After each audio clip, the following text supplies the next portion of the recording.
Hello student, আমরা electrochemistry part 1 part 2 পড়েছি। সেখানে অনেক কিছু জেনেছি। এবার সেই জায়গা থেকে আমরা আরও কিছু এক্সট্রা কিছু জানবো regarding ionic movement, ionic velocity, ionic conductance, equivalent conductance at infinite dilution, ডিওডি, solubility with conductance, এই ডিটেলিংগুলো জেনেছিলাম। এখন আয়নিক মোবিলিটি একটা টার্ম জেনেছিলাম। এবার আয়নিক মোবিলিটি জানতে হলে ন্যাচারালি আমরা যেটা জানলাম সে আয়নগুলো সলিউশনে যেভাবে মুভ করছে regarding to some extent we can say the velocity of the ions in the solution. এখন আয়নের নর্মাল যে ভেলোসিটি সেটা কি যেরম হওয়ার কথা সেরমই হয়, নাকি সেখানে কোনো ইম্প্যাক্ট পড়ে তার ওপর অন্য কিছুর, যেটার থেকে আয়নিক মোবিলিটি ইনক্রিজ বা ডিক্রিজ করে? ডেফিনেটলি কিছু ইম্প্যাক্ট পড়ে। That concept is known as inter ionic attraction theory. সেখানে দুটো টার্ম আমরা এক্সপ্লেন করব। তার মধ্যে একটা হচ্ছে অ্যাসিমেট্রিক এফেক্ট বা রিল্যাক্সেশন এফেক্ট, আর একটা হচ্ছে ইলেকট্রোফোরেসিস। প্রথমে আমরা আসবো অ্যাসিমেট্রিক এফেক্টে। উইদাউট অ্যাপ্লাইং পোটেনশিয়াল, যখন আমরা পোটেনশিয়াল অ্যাপ্লাই করিনি তখন সলিউশনের মধ্যে আয়নেস অ্যারেঞ্জমেন্টটা এরকম টাইপের হয়। একটা পজিটিভ চার্জকে ঘিরে নেগেটিভ চার্জগুলো আছে, আবার একটা নেগেটিভ চার্জকে ঘিরে পজিটিভ চার্জগুলো আছে, এইভাবে আছে। আপাতত আমি পজিটিভকে ঘিরে নেগেটিভটাই দেখিয়েছি।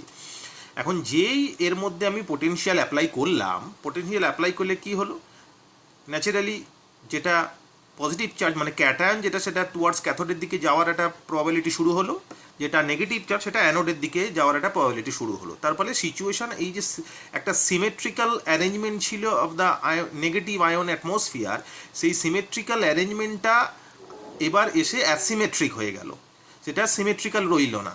এটা এদিকে যেতে শুরু করেছে, আর সে ধরো পজিটিভ চার্জগুলো রাইট হ্যান্ড সাইডে যেতে শুরু করেছে, নেগেটিভ চার্জগুলো লেফট হ্যান্ড সাইডে যেতে শুরু করেছে, যার ফলে এর পেছনের দিকে নেগেটিভ চার্জের অ্যাকুমুলেশনটা হতে শুরু করলো। এবার সিচুয়েশান এমন একটা পজিশান দাঁড়ালো যেখানে পজিটিভ চার্জটা এমন সলিউশনের মধ্য দিয়ে ক্যাথোডের দিকে যাচ্ছে যেখানে পেছনে নেগেটিভ চার্জগুলো তাকে তার দিকে অ্যাট্রাক্ট করছে। তার ফলে নর্মালি তার যে ভেলোসিটিটা টুয়ার্ডস ক্যাথোড হওয়ার কথা সেটা টু সাম এক্সটেন্ট ডিক্রিজ করে যাচ্ছে due to the attraction of the negative ions behind the positive ion. So naturally this phenomenon is known as asymmetric effect. এবং same situation in case of অ্যানায়নও হতে পারতো। এটা যদি অ্যানায়ন হতো তার পেছনে ক্যাটায়নগুলো অ্যাকুমুলেট হতো এবং অ্যানায়নটাকে ক্যাটায়নগুলো নিজের দিকে টানতো, যার ফলে এই একই ঘটনা ঘটতো, যেটাকে আমরা বলছি asymmetric effect. So due to asymmetric effect the ionic mobilities of the ion definitely decrease. এটা একটা ঘটনা জানলাম যেটা থেকে অ্যাসিমেট্রিক এফেক্ট বা রিল্যাক্সেশন এফেক্ট বলে, যেটা থেকে আয়নের আয়নিক মোবিলিটি সলিউশনে ডিক্রিজ করে বাই অ্যাপ্লাইং পোটেনশিয়াল। এবার আর একটা ফেনোমেনা আসছি যেটার নাম হচ্ছে ইলেকট্রোফোরেসিস। ইলেকট্রোফোরেসিস গল্পটা কীরকম, একটা আয়ন যেখানে এরকম অ্যারেঞ্জমেন্ট আছে উইদাউট অ্যাপ্লাইং পোটেনশিয়াল। এইবার পোটেনশিয়াল যেই অ্যাপ্লাই করলাম, ন্যাচারালি কী হচ্ছে, এখানে যেটা ছবিটা দেখতে পাচ্ছি আমরা, যে এটা ক্যাথোড এটা অ্যানোড, ক্যাটায়নগুলো ক্যাথোডের দিকে যেতে শুরু করেছে, অ্যানায়নগুলো অ্যানোডের দিকে যেতে শুরু করছে। এবার ক্যাটায়নগুলো যখন ক্যাথোডের দিকে যেতে শুরু করেছে তখন ঠিক তার উল্টো দিকে অ্যানায়নগুলোর মুভমেন্ট হচ্ছে টুয়ার্ডস দ্য অ্যানোড। এবার যখন আয়নগুলো তাদের করসপন্ডিং ইলেকট্রোডসের দিকে যাবে তখন সে কিছু সলভেন্ট মলিকিউলগুলোকে তার সাথে নিয়ে যেতে শুরু করবে। এখন সিচুয়েশানটা যদি আমি ক্যাটায়নের দিকে ফোকাস করি তাহলে আমি বলতে পারি যে ক্যাটায়নগুলো যখন ক্যাথোডের দিকে যাচ্ছে তখন সেই সময় অ্যানায়নগুলো অ্যানোডের দিকে যাচ্ছে containing water molecule, if water is a solvent. তাহলে আমি বলতে পারি যে ক্যাটায়নগুলো এমন একটা সলিউশনের মধ্যে দিয়ে করসপন্ডিং ইলেকট্রোডের দিকে যাচ্ছে বা ক্যাথোডের দিকে যাচ্ছে যেখানে সেই সলিউশনের সলভেন্ট মলিকুল বা সলিউশনের মুভমেন্টটা তার অপোজিট সাইডে হচ্ছে। তার ফলে ন্যাচারালি তার যে ভেলোসিটিটা সেটা টু সাম এক্সটেন্ট সাপ্রেস হয়ে যাচ্ছে, ডিক্রিজ করছে। That is the concept which is known as electrophoresis. এখন ক্যাটায়নের কেসে এই ঘটনা ঘটলে ডেফিনেটলি অ্যানায়নের কেসেও এই একই ঘটনা ঘটবে। অ্যানায়নগুলো এমন একটা সলিউশনের মধ্যে দিয়ে টুয়ার্ডস অ্যানোডের দিকে যাচ্ছে যেখানে সলিউশনের সলভেন্ট মলিকুলগুলোর ফ্লোটা তার অপোজিট সাইডে হচ্ছে। ন্যাচারালি অ্যানায়নের ভেলোসিটিও ডিক্রিজ করবে। তো এই পুরো ঘটনাটার নাম হচ্ছে electrophoresis. If we consider cation, that phenomenon is known as cataphoresis, and if we consider the anion, that is known as anaphoresis. In generalize, this phenomenon is known as electrophoresis. So these two are the effect which decrease the ionic mobility of the corresponding ions in the solution by applying potential.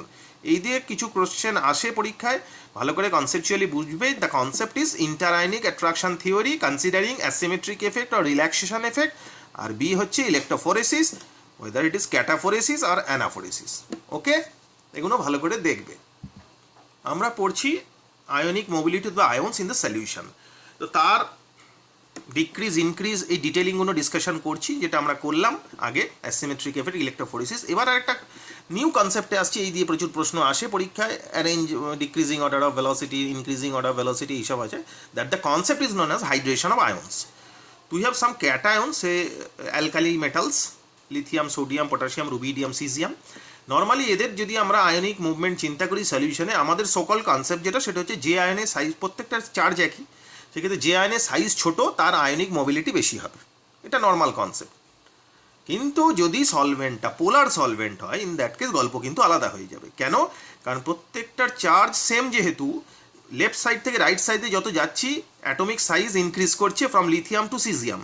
এখন charge যেহেতু same আর atomic size যদি increase করছে, definitely charge unit area বা unit এরিয়ায় charge ডেন্সিটিটা from left to right decrease করে যাচ্ছে। তার মানে ইউনিট এরিয়ায় চার্জ ডেন্সিটি লিথিয়ামে সব থেকে বেশি, তারপরে সোডিয়াম, তারপর পটাশিয়াম, তারপর রুবিডিয়াম, তারপর সিজিয়াম। তাহলে সিজিয়ামের ইউনিট এরিয়া চার্জ ডেন্সিটি সব থেকে কম, হোয়ারাজ লিথিয়ামের ইউনিট এরিয়া চার্জ ডেন্সিটি সব থেকে বেশি। এবার যখন আমি পোলার সলভেন্ট নেবো, ন্যাচারালি পোলার সলভেন্টগুলো কী হবে, এই আয়নগুলোকে ঘিরে ফেলবে। That is the known as concept which is known as accumulation of the solvent molecule towards the ion. If the solvent, polar solvent is water, in that case we can say it is hydration of ions. তার মানে আমি যেটা ভাবছিলাম যে লিথিয়ামের size সব থেকে ছোট, লিথিয়ামের ionic velocity বা মোবিলিটি সব থেকে বেশি হবে, সেটা কিন্তু ভুল। কারণ যেহেতু লিথিয়ামের সাইজ সব থেকে ছোট, যার ইউনিট এরিয়া চার্জ ডেন্সিটিটা সব থেকে বেশি, তাহলে এর হাইড্রেশনটা সব থেকে বেশি হবে। তার মানে এর মধ্যে ওয়াটার মলিকুলের অ্যাকুমুলেশনটা সব থেকে বেশি হবে।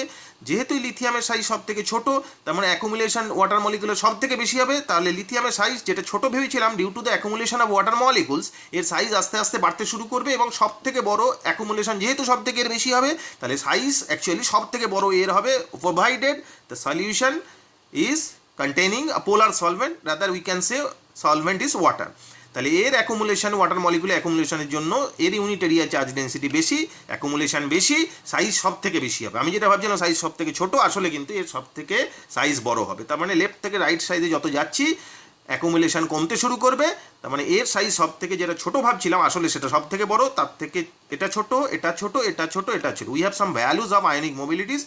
ভালো করলে লক্ষ্য করলে যেটা দেখা যাবে, আমি যেটা ভাবছিলাম এর আয়নিক মোবিলিটি সব থেকে বেশি হবে, আসলে এর আয়নিক মোবিলিটি সব থেকে কম, 38.6। এবং লেফট সাইড থেকে রাইট সাইডে যত যাচ্ছি আয়নিক মোবিলিটি কিন্তু বাড়তে শুরু করছে, প্রোভাইডেড সলভেন্ট কিন্তু পোলার সলভেন্ট হতে হবে, এটা মাথায় রাখতে হবে। আর this concept is known as hydration of ions. ঠিক আছে, এই দিয়ে নিট বা জেইতে বা বোর্ডের পরীক্ষাতেও arrange with increasing order of ionic mobility or decrease order of ionic mobility, এই দিয়ে কোয়েশ্চেন আসে। এবং সেক্ষেত্রে ভালো করে কিন্তু মনে রাখবে যে সলভেন্টটা কী আছে সেটা কনসিডার করে। আমি এখানে কিন্তু বললাম পোলার সলভেন্ট এবং ওয়াটার নিয়ে কনসেপ্টটা ডিসকাস করলাম, that is hydration of ion, যার নাম পরীক্ষায় তুমি দেখলে না, হট করে বেনজিন দিয়ে দিল। Benzene is a non polar solvent, সেক্ষেত্রে কিন্তু গল্পটা আলাদা। সেক্ষেত্রে কিন্তু লিথিয়ামের ভেলোসিটি সব থেকে বেশি হবে due to its least size, সেটা যেন খেয়াল থাকে। Okay, thank you.